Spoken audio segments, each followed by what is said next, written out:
السلام علیکم ورحمۃ اللہ تعالی وبرکاتہ نحمدہ ونصلی علی رسولہ الکریم اما بعد فاعوذ باللہ من الشیطان الرجیم بسم اللہ الرحمن الرحیم ورتل القرآن ترتیلا آمنت باللہ صدق اللہ المولانا العظیم وصدق رسولہ النبی الکریم ونحن علی ذلک لمن الشاہدین والشاکرین والحمد للہ رب العالمین۔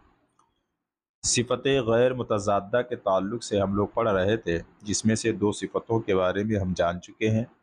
آج انشاءاللہ تبارک و تعالی صفت لین وغیرہ ہم پڑھیں گے۔ دیکھیے نمبر 3، مصنف فرماتے ہیں اس کے دونوں حرفوں کو ان کے مخرج سے بلا تکلف نرم ادا کرنا چاہیے، اس طرح پر کہ ان میں اگر مد کرنا چاہیں تو مد ہو سکے، مثل یا میں صیب اور واو خوف کے۔ لین کے دو حروف ہیں، ایک ہے واو لین، ایک ہے یائے لین۔ واو لین اس وا کو کہتے ہیں جس واو ساکن سے پہلے زبر ہو، اور یائے لین اس یا کو کہتے ہیں جس یا ساکن سے پہلے زبر ہو، جیسے صیب اور خوف۔ ٹھیک۔ لین کے لغوی معنی ہیں نرمی کے، اور اصطلاح میں ادائیگی حرف کے وقت آواز کا اس کے مخرج سے بلا تکلف نرم نکلنا، اور اس کے حروف کو لینیا کہتے ہیں۔ بات سمجھ میں آ گئی؟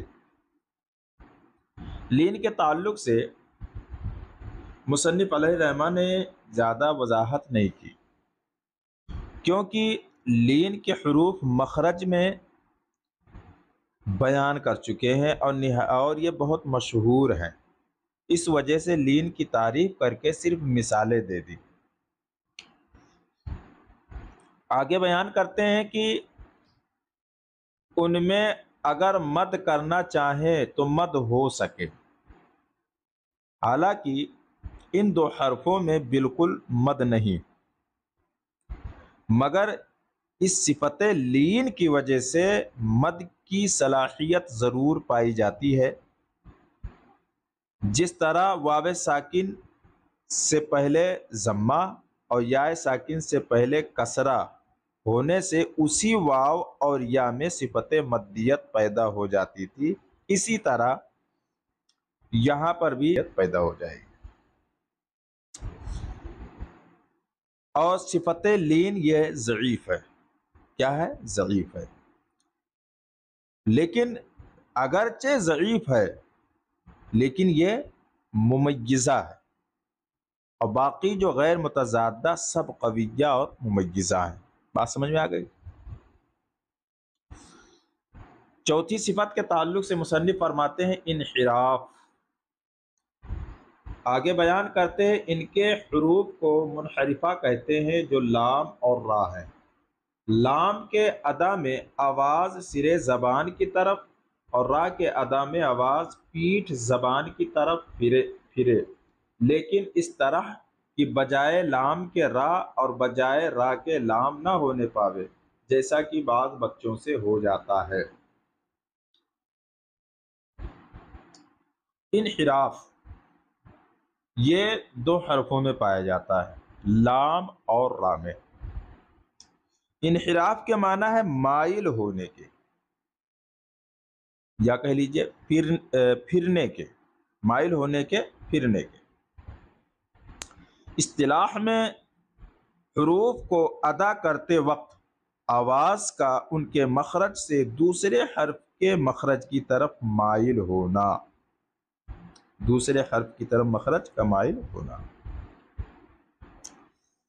اب یہاں سوال یہ پیدا ہوتا ہے کہ لام اور را میں انحراف کیوں ہوتا ہے؟ تو اس کا جواب یہ ہے کہ یہ دونوں اپنے مخرج سے منحرف ہو کر ایک دوسرے مخرج کی طرف مائل ہوتے ہیں۔ پس لام میں طرف لسان کی طرف میلان ہوتا ہے، جو کہ در حقیقت را کا مخرج ہے، اور را میں پشت زبان کی طرف اور کچھ لام کے مخرج کی طرف میلان پایا جاتا ہے۔ بات سمجھ میں آ گئی؟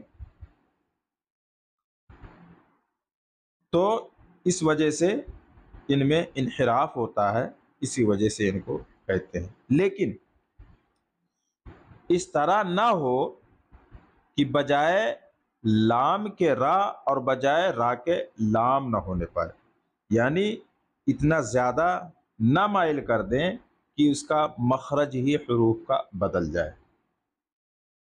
آگے مصنف نے فرمایا 5 نمبر پر تفشی، کہتے ہیں یہ صفت شین معجمہ کی ہے، اس کے ادا میں آواز پھیلی ہوئی ہونا چاہیے، لیکن آواز اوپر نہ چڑھنے پاوے ورنہ شین جو ہے پر ہو جائے گی، جیسے شیئن کی شین۔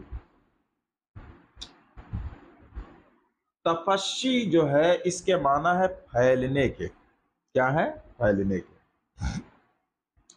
کہہ رہے ہیں یہ صفت جو ہے شین معجمہ کی ہے، یعنی یہ صفت بالاتفاق شین میں پائی جاتی ہے، چونکہ اس کے مخرج میں تھوڑا کھلا رہتا ہے، حصہ تھوڑا سا کیا ہوتا ہے؟ کھلا رہتا ہے، جس کی وجہ سے آواز مخرج میں پھیلتی ہے، اس وجہ سے اس میں تفشی پائی جاتی ہے۔ اس کا معنی کیا ہوتا ہے؟ پھیلنے کے۔ اور فرمایا ہے، قید لگائی ہے کیا؟